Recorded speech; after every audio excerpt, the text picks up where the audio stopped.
Né, bem? Porque você fica assim, é verdade? Não é, não é, vou acreditar nisso, não vou. E fica balançando ali, né?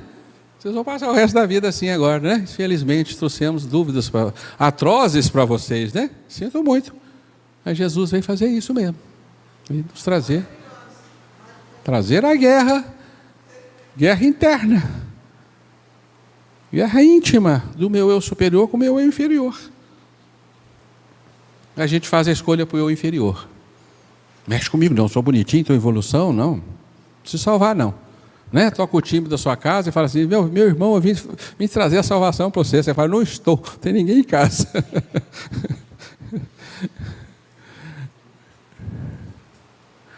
Aí, ó, o nosso Atílio falou, questão 621 do Livro dos Espíritos é muito intrigante e nós não paramos para pensar nela.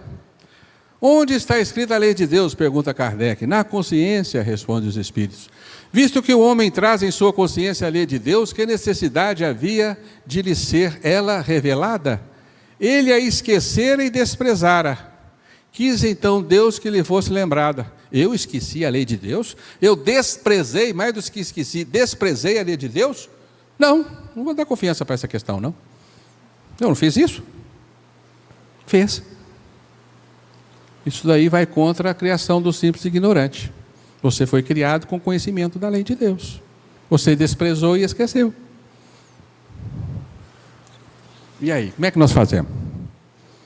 Tira essa questão do Livro dos Espíritos, porque ela é incongruente com o restante do pensamento espírita? Não, se vira para entender isso. Bem, Obras Póstumas, Kardec nos fala que rejeitou 500 perguntas, porque não era condizente com a linha mestra de pensamento que ele adotara para formular a codificação. Ele tinha em mente uma visão de universo, visão de século XIX. Ele conformou as revelações dentro daquela visão própria para o homem da época. Estava errado? Estava certo, porque o homem da época não tinha condição de receber outras verdades, mas ele nos alertou. Os Espíritos falam somente aquilo que se conforma ao nosso entendimento. Questão 18, né, do Livro dos Espíritos, se não me engano, né?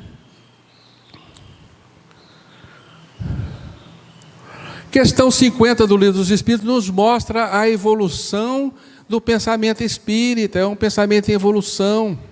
Porque a questão 50 nos fala uma coisa que vai ser desmentida na Gênese de Kardec. O próprio Kardec. A espécie humana começou por um único homem? Não. Aquele a quem chamais Adão não foi o primeiro nem o único a povoar a terra. Podemos saber em que época viveu Adão? Mais ou menos que assinalais, 4.000 anos antes de Cristo. O homem cuja tradição se conservou sob o nome de Adão foi um dos que sobreviveram em certa região a algum dos grandes cataclismas que revolveram em diversas épocas a superfície da terra. Errado.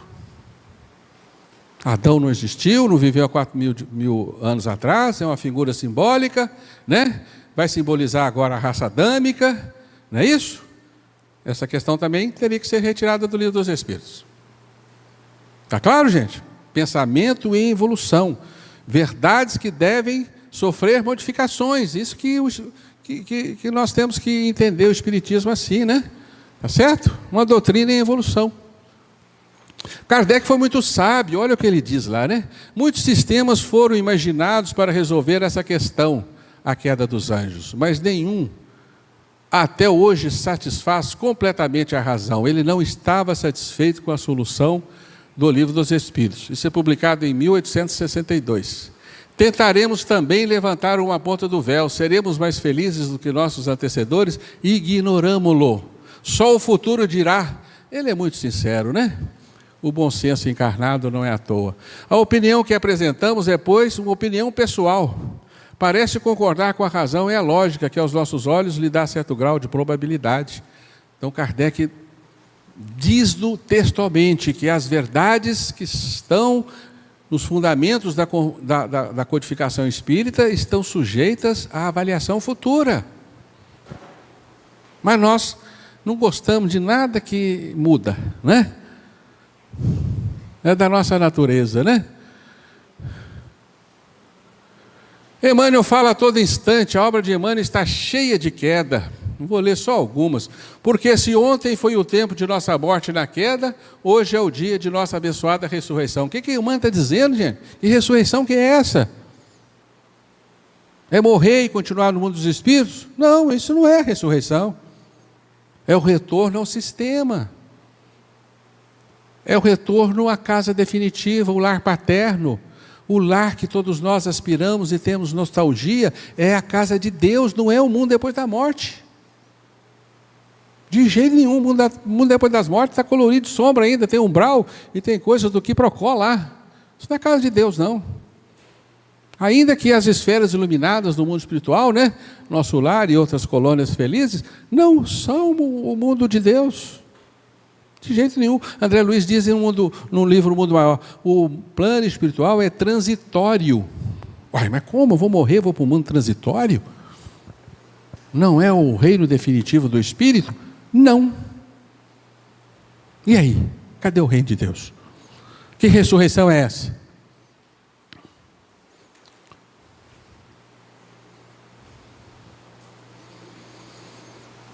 Vamos saltar isso, né? Dilatai vossa esperança, porque um dia chegará que na terra devereis abandonar o exílio, onde chorais como seres desterrados, né?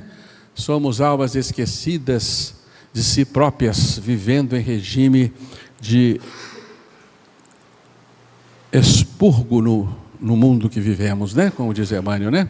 É indispensável romper com as alianças da queda. Está escrito em letra maiúscula, caminho, verdade e vida. O que é isso? Queda escrito com maiúsculo. E assinar o pacto da redenção. A morte mais terrível é da queda. O que é isso?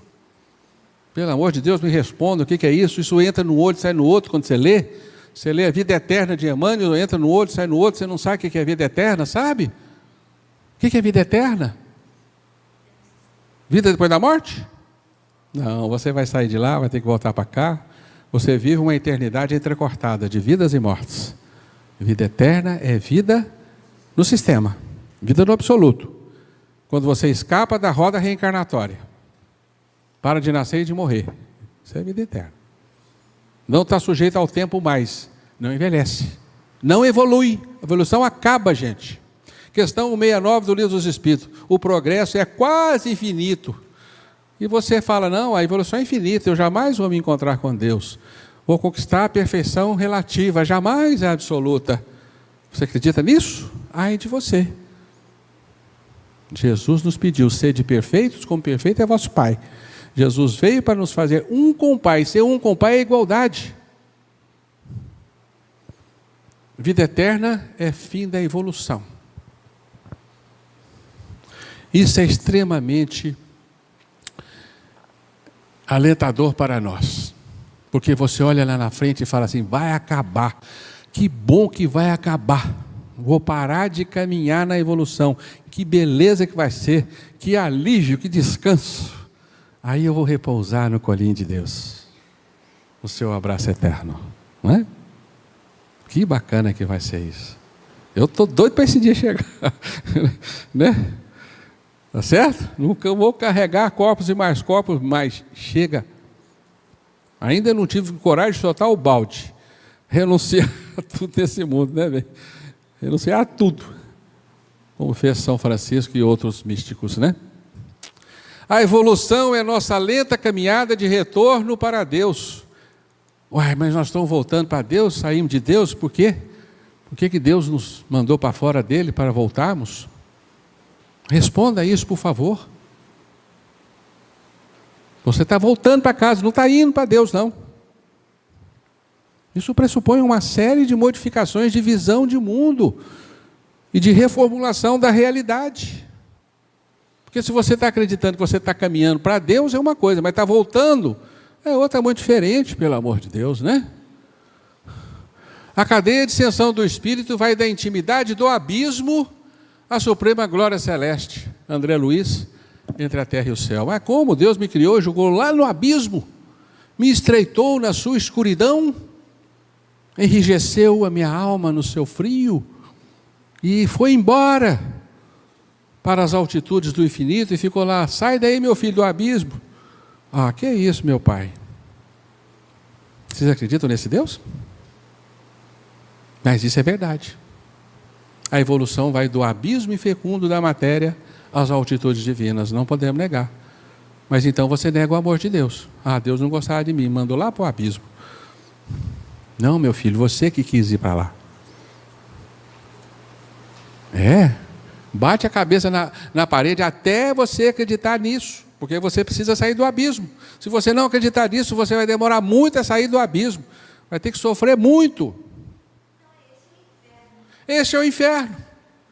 Pois Deus não poupou os anjos que pecaram, mas os lançou no inferno, prendendo-os em abismos tenebrosos, a fim de serem reservados para o juízo, o retorno.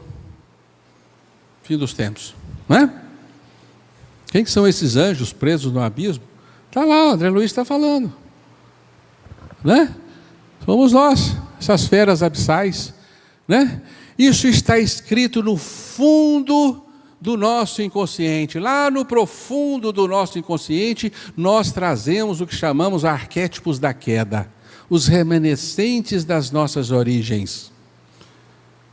Um dia você vai poder acessar esse inconsciente e fazer a leitura em si mesmo do que é você, o que é a sua realidade e o que aconteceu no seu passado metafísico.